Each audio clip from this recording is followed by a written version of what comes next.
We've shown how you can convert an alcohol to an alkyl halide.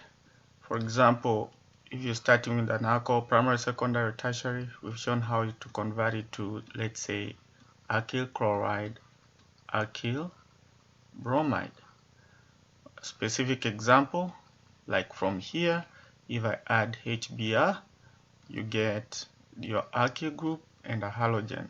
So generic representation of this. But there are other sources of alkyl halides, other routes to make alkyl halides. The first one is using thionyl chloride. The Lewis structure for this reagent is a sulfur with 2 chlorines on it. So the alcohol is gonna be used as a nucleophile. So far you've been using your alcohol as a nucleophile, and it's going to attack this sulfur. Why? Because you have electron withdrawing groups, okay, that make this sulfur electron deficient or partially positive. So an alcohol will use the lone pair of its oxygen to attack that sulfur, and then one of the chlorine will fall off. You see, that's a sort of SN2 mechanism because you are attacking an electrophile with a leaving group leaving. So you end up with your alcohol, but it's going to be attached to the sulfur. Remember, this chloride fell off, so the sulfur still has its double bond oxygen and it has the other chloride. So the second chloride fell off. It's here, it's a leaving group. The oxygen will bear a positive charge. So now the chloride can come back and attack the carbon here, and this group will leave. That's how you'll end up with an what you call an alkyl chloride. You end up with an alkyl chloride. So I've shown you how to get here. Now, in fact, I should mention that this extra hydrogen can be taken out. Okay, so any base can take out this hydrogen, and in fact even the Cl minus itself can do that. Take out that, and the bond, 2 electrons, the bond are used to neutralize the oxygen. In the mechanism, you end up with this intermediate, which is basically what you have in here. Okay, so you end up with the chlorosulfite ester intermediate. Okay, so again I repeat, the alcohol is used as a nucleophile. You attack the sulfur, this falls off, you end up here with the OH of the alcohol and the sulfur group that's left and attached on it, and then a base takes out the alcohol hydrogen, you end up with this, which is this molecule. So now the chlorine in turn comes and attacks the carbon in the R group that's bonded to the oxygen, and then this group goes through a series of elimination process where this bond goes over here and then this chloride leaves. So if this black bond ends up here, then you end up with a double bonded oxygen, and then the blue double bond oxygen is right here. So this is sulfur dioxide, which is lost as a gas. Okay, so the Cl falls off, but at the same time you lost a hydrogen to a chloride, which will play the role of a base. Then you get HCl also lost. The key point is you're making your alkyl chloride. So specifically, if you're given OH isopropyl alcohol and you add thionyl chloride, the key point here is that the OH is going to be substituted with a Cl. That's the key point. The key point is the OH will be substituted with Cl if you use thionyl chloride. And the mechanism is displayed there, but I can also come here and show you the mechanism to your satisfaction. So you have your isopropanol and you're adding thionyl chloride. So you use thionyl chloride to halogenate the alkyl group. which is our method 1. So the mechanism, you attack the sulfur again. Like I said, it's the sulfur that's going to be partially positive because you have dipole moments pointing towards the electronegative chlorine. When you attack that, one of the chlorides will fall off. I choose the right one. This process is SN2. You are doing a back attack and there's a leaving group and it's concerted. So now your oxygen of the alcohol is still there, but now the sulfur is attached with the chlorine that's left. 3 bonds to oxygen, you have to have a plus formal charge. You can do the FC calculation, formal charge calculation. From that step, you know the Cl fell off, right? So one can use Cl, or you can use, usually we add a base in this reaction. You can use a base to take out this hydrogen and neutralize the oxygen. So now the oxygen has its lone pair back that it used in the beginning, and the hydrogen is gone. So you're gonna get BH. Now you can still even use the chloride to take this out. In that case, you'll be having HCl, right, as a byproduct. Now, if you still have more HCls in the system, the Cl will be used as a nucleophile again by SN2 process. You make a double bond here and this falls off, so the Cl will be attached to the alkyl group, and then this bond is broken. You're making a double bond between oxygen and sulfur, so that's the double bond between oxygen and sulfur, and there's another double bond between oxygen and sulfur, and then there's Cl that fell off. So this is what you are emphasizing on. So if you start with isopropanol, you are adding thionyl chloride in presence of a base, one should get chlorine. So this is thionyl chloride is just a source of Cl minus, which substitutes the OH. Okay. The other reagent is phosphorus trihalide. So this, for example, could be PBr3 or PCl3. The X in here could be a Cl or a Br. Alright, so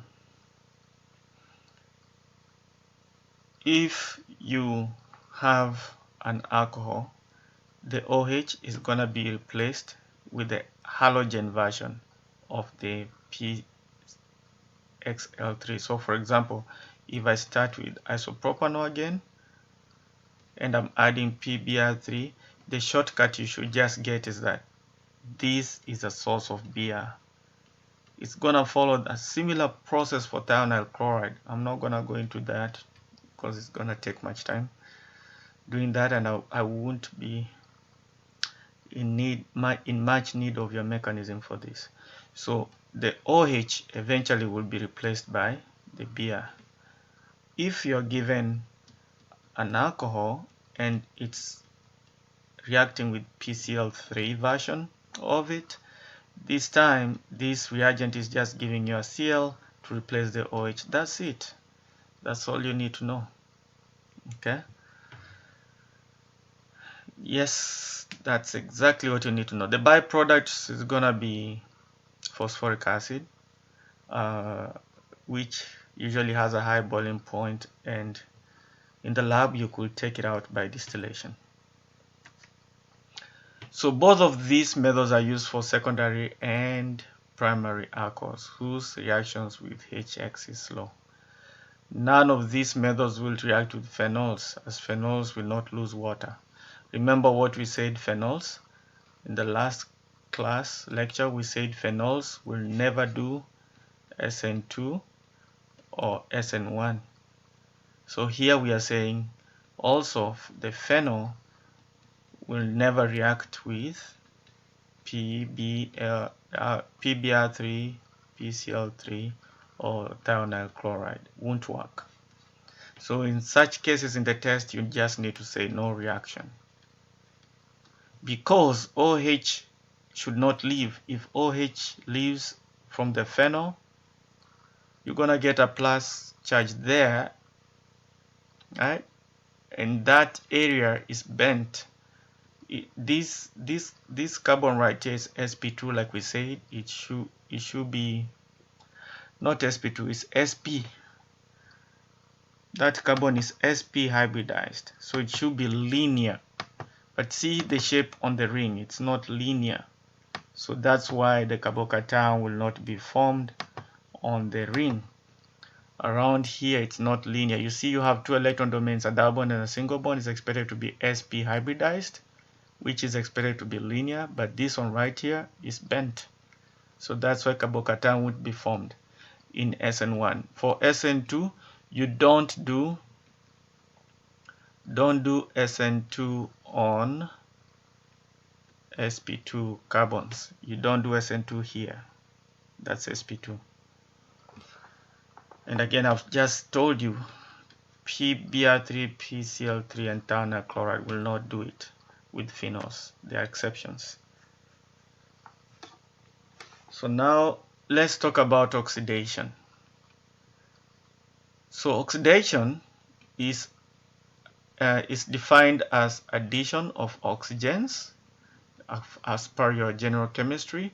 Oxidation is an increase in oxidation number, okay, oxidation number, and can also be removal or loss of hydrogens or removal or loss of electrons. All these, when they happen, that's oxidation. So oxidation is the process of increasing the positive charge on the carbon atom. This definition goes with that definition number 2, increase in oxidation number. So we want it to be more positive. This means that increasing the number of bonds to more electronegative atoms such as oxygen will cause oxidation. Like we said here, oxidation is addition of oxygen. An oxidizing agent is a chemical used to oxidize the alcohol. Itself is going to be reduced.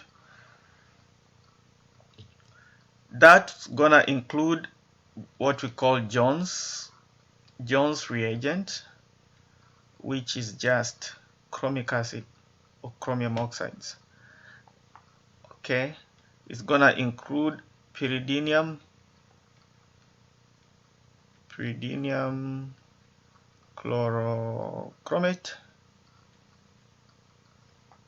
otherwise abbreviated as PCC, and there are other ones that we discuss in the official organic class, which I won't mention here. Okay, let's see what we have for this survey organic as far as oxidation goes. So before we do that, we have to define some rules. For oxidation to happen, you have to have a hydrogen sharing a carbon with the OH. So here oxidation can happen because you at least have hydrogen sharing the alpha carbon with the OH. Okay, so oxidation should happen here. Remember what we said, oxidation can be defined as removal of hydrogens or loss of hydrogens. So if you lose these hydrogens, okay, so let's say you lose this hydrogen and you lose this hydrogen and make a double bond there, you're gonna end up with an aldehyde. Okay, so you lose two hydrogens, you make a double bond, you end up with an aldehyde. This hydrogen that's left is this hydrogen. This hydrogen and this one are taken out. That and these are taken out. Remember, this is a primary alcohol. So primary alcohols can be oxidized to aldehydes. And then because you still have a hydrogen sharing on the alpha carbon, that hydrogen can further be oxidized by addition of an oxygen right between itself and the carbon. You get the carboxylic acid. So you have to know your functional groups. So primary alcohols can be oxidized first to aldehydes. If the oxidizing agent is strong, like this Jones reagent, the chromic oxide reagents, then the aldehyde will further be oxidized to carboxylic acid. But like I said, the rule is you have to have at least one alpha hydrogen, one hydrogen attached to the alpha carbon which bears the OH. This one is possible again because we have that hydrogen on there. You have two R groups, so this is a secondary alcohol. Secondary alcohol can be oxidized, that's what this sign means, to ketones. However strong the reagent is, you never go further to the carboxylic acid. You never go to the carboxylic acid. That does not happen. Tertiary alcohols. Do we have alpha hydrogen there? No, there's no hydrogen on the carbon bearing the OH. So no alpha hydrogen, so which means no reaction, because the rule is that we require at least one hydrogen atom attached to the carbon where the OH is attached to. We call this carbon alpha carbon, the carbon bearing the OH. All right. So before we do that, let's do some exercises. So let's ask ourselves, which of these cannot be oxidized? So I have this ring right here. I have that. I have that. I have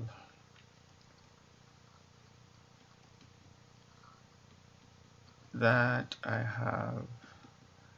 I'm just drawing random molecules here for our exercise, and then I have this one right here. Okay, so which of these cannot be oxidized? A, B, C, D, E, F. Remember, for an alcohol to be oxidized, you must have a hydrogen sharing the same carbon as the OH. You have to have that hydrogen. So that's what you're looking for. Do we have a hydrogen here? Do we have alpha hydrogen here? No alpha hydrogen. So this one cannot be oxidized. Okay? Cannot be oxidized. Why? It's a tertiary alcohol. Can this be oxidized? You have 3 bonds, so the 4th bond goes to hydrogen. This one can't be oxidized. It's a secondary alcohol. Can this one be oxidized? Yes, we have a hydrogen there, it's just not written. Secondary alcohols can be oxidized. Can this be oxidized? Yes, in fact, we have two alpha hydrogens. In fact, next to a benzene, we call them benzylic hydrogens. Those are very, very easily removed. They are acidic. So a yes and a yes. Can this alcohol be oxidized? Yes, we have at least one alpha hydrogen there. That's a secondary alcohol too. So that can be oxidized. So yes and yes. Can this be oxidized? No. No alpha hydrogen. You have 3 R groups. This is a tertiary alcohol. Okay? So the answer was A and F. A, F can't be oxidized, cannot be oxidized. Okay? Alright, so Jones reagent, the chromic acid, the chromic oxide. You dissolve it in sulfuric acid. So dissolve this chromic oxide in sulfuric acid. You know, acids are proton donors, so we just use H+. We should expect a reaction because this alcohol has at least one alpha hydrogen on the carbon bearing the OH. So this is primary alcohol. You see, all this mess is one R group. So it's primary alcohol. Chromic oxide is strong. This is a very strong oxidizing agent, which means the primary will be converted to an aldehyde. The primary alcohol will be converted to an aldehyde, but does not stop there, goes all the way to the carboxylic acid. Why? The reason is Jones reagent is very strong oxidizing agent. It does not stop oxidizing at the aldehyde. The aldehyde further receives an extra oxygen, which defines oxidation, addition of oxygens, right? So oxidation of primary alcohols with strong oxidizing agent called Jones reagent will always give you a carboxylic acid. Remember that. But there's a problem if you use pyridinium chlorochromate. Pyridinium chlorochromate is mild oxidant, which means if you have primary alcohol, it's gonna only stop at the aldehyde. The aldehyde will not be oxidized further to the carboxyl group. That stops only at the aldehyde. Why? Pyridinium chlorochromate is a mild oxidant. It's weak, it's not very strong. So this ring here is called pyridine. And then the HCl and pyridine, when they react, the nitrogen uses its lone pair to get the Cl. So now you have a pyridinium, because now it's a salt. The Cl that falls off probably is gonna dance very close to the N+. And then of course the CrO3 is just here. This one will be very close to the nitrogen. So you have pyridinium, chlorine is here, so chloro, and then this group right here is called chromate. So that's where the name comes from, pyridinium chlorochromate, otherwise called PCC. Remember I said it's a mild oxidant, so with primary alcohols, of which this is primary because all this mess right here is one R group, one carbon containing group bonded onto the alpha carbon bearing the OH. So it's primary. Primary alcohols always are converted to aldehyde. The reaction stops there because you're using a mild oxidant called PCC. There's another one called potassium permanganate. It can be used, but it's not selective for the OH group. Multiple carbon-carbon bonds will also be oxidized, which means if you have a double bond, this one can be converted to a diol. So it's OH. The potassium permanganate is an oxidant, but we usually don't like it, especially if you have both double bond and an OH in a structure. There's a problem. That most likely is gonna give you too many of mixtures. So instead of using potassium permanganate, depending on what we want, we can use Jones reagent. We can use Jones reagent if we want a strong oxidant, which turns primaries to aldehydes to carboxylic acid. Or we can use PCC if we want to stop at the aldehyde. We usually try to avoid potassium permanganate. It's super strong. Now, before we talk about glycols, again, we're gonna do some examples. Oxidation of alcohols. So let's say you're given this one, the isopropyl alcohol, and you're given PCC. Now, this is secondary alcohol. Secondary alcohol will always give you a ketone, whether it's PCC or the chromic acid in sulfuric acid mixture. That will always give you a ketone. Okay, now if you have a ring and you're given a CH2 and an alcohol. So this is oxidizable, if that's correct English. If you use PCC, this stops at the aldehyde. This hydrogen and this will go, and then the bond will be used to make a double bond. So this stops at the aldehyde. Why?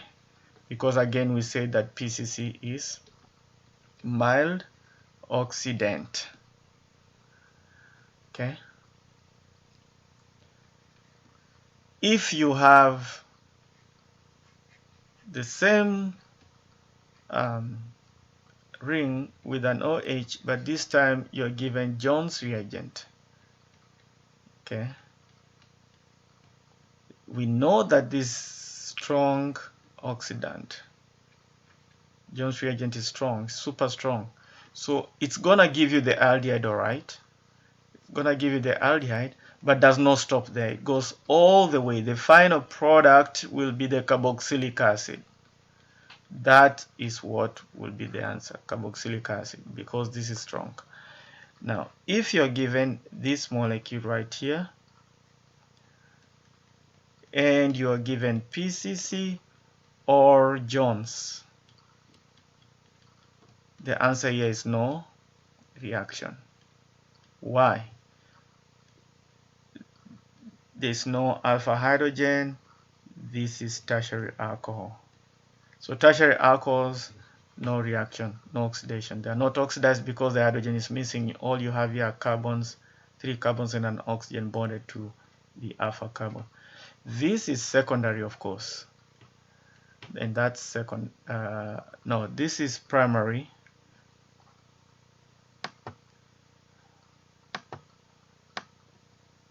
Let's see.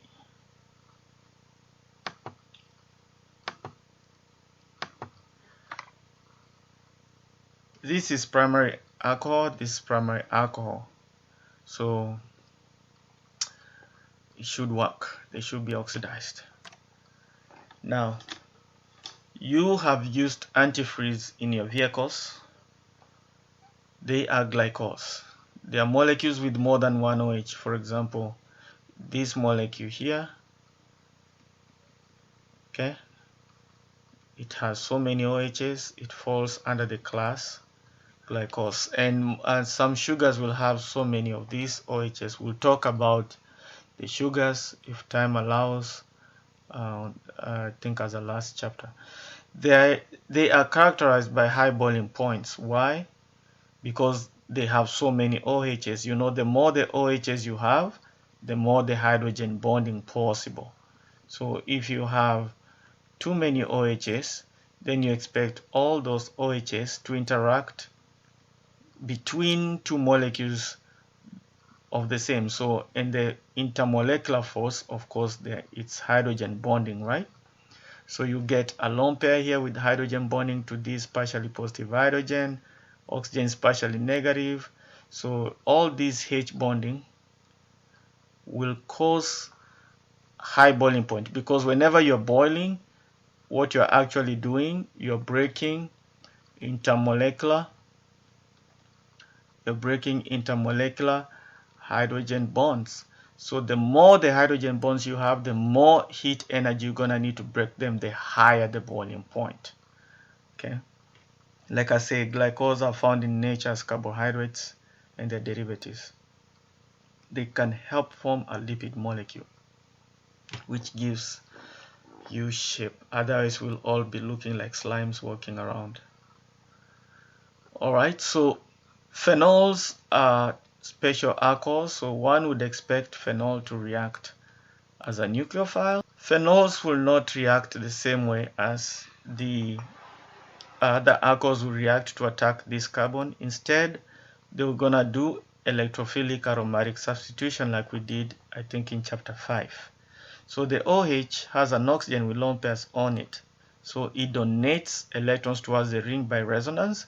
So it's a very strong electron donating group. We know that electron donating group direct incoming electrophile ortho para position. These reagents, these conditions here go with the Friedel-Crafts reaction that we talked about, I think, in chapter 5.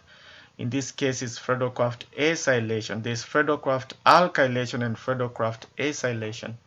So who is the electrophile from this cocktail mixture? The Cl should fall off.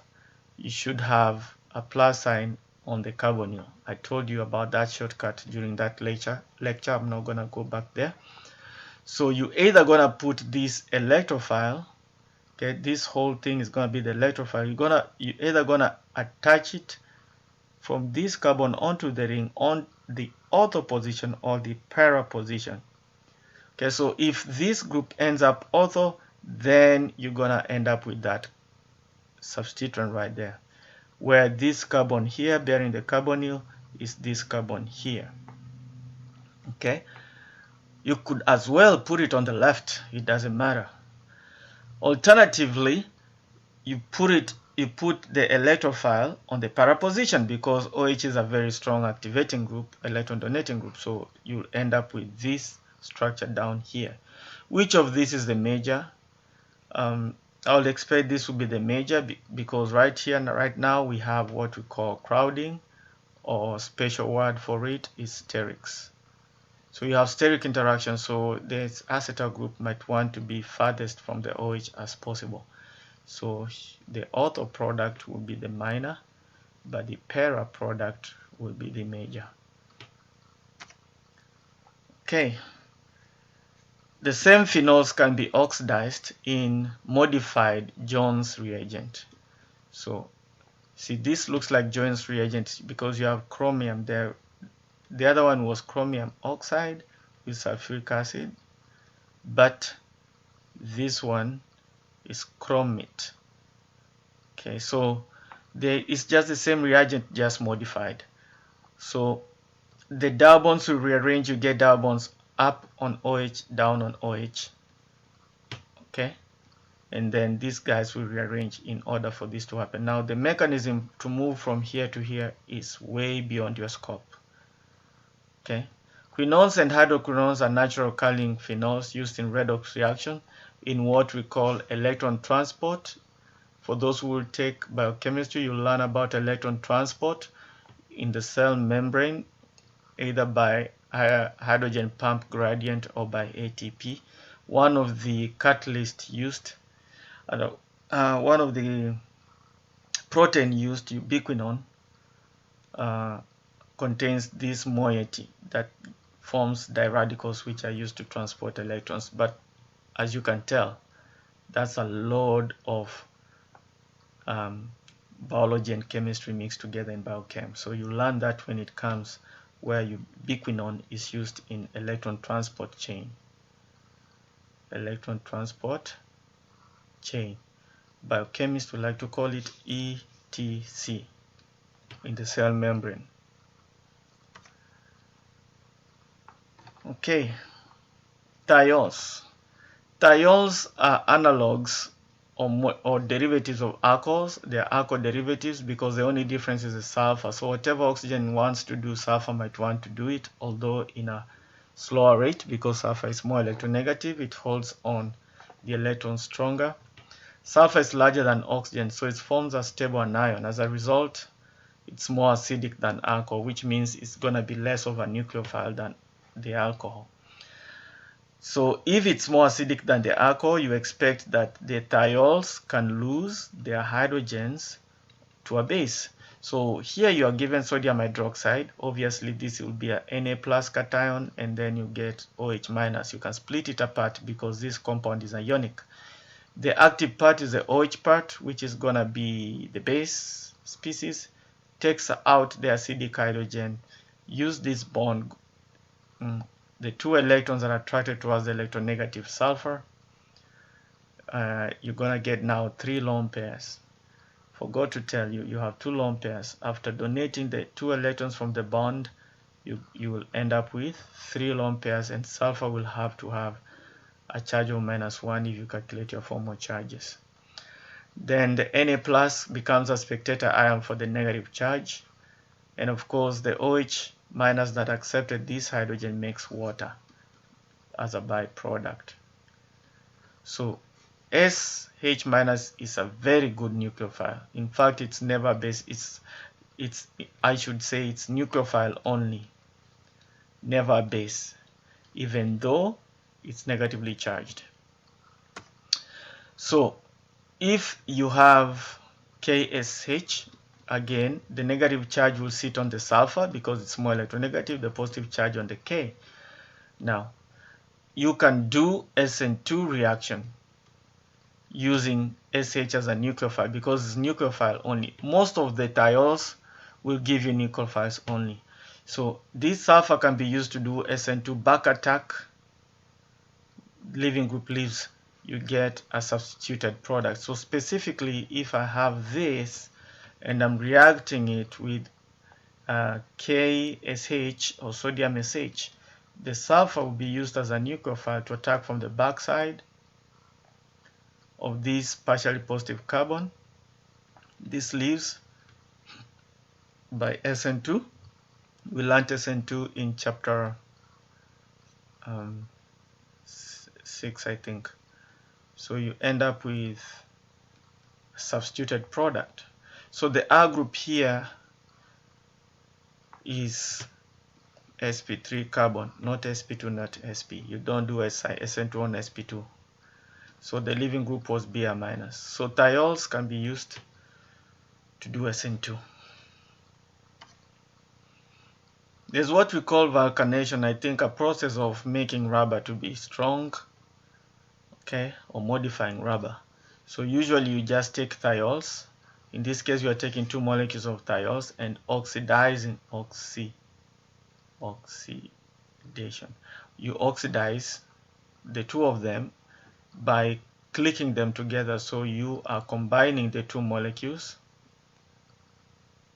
Okay, notice that if you have RSH and RSH, to combine them you have to lose 2 hydrogens to make a bond, which gives you this product.